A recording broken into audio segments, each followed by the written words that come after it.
You are looking at Julian's pronunciation guide, where we look at how to pronounce better some of the most mispronounced words in the world, like this other curious word. But how do you say what you're looking for today? The name of this dog breed name from French. In French, for reference, it is said as Beauceron, Beauceron. Some may skip the S sound in the middle and link up the C and the R and say Beauceron, Beauceron. That's another way of saying it in French. It's also correct. Now, in English, how do you say it then? Beauceron, Beauceron. You can stress essentially any syllable that you want, because in French, none of the syllables is particularly stressed.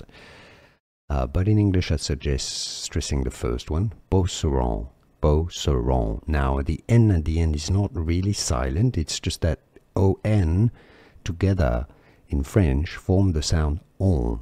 And you do not pronounce the N with your tongue on your palate. You don't say ron, but rather on. Beauceron, Beauceron is how you'd say. So Beauceron, Beauceron. You can say Beauceron, that works too. Beauceron. And now you know. Here are more videos on how to pronounce more confusing words and names too many mispronounced. Like this video if you found it useful. I appreciate your support. I'll see you soon, and thanks for watching.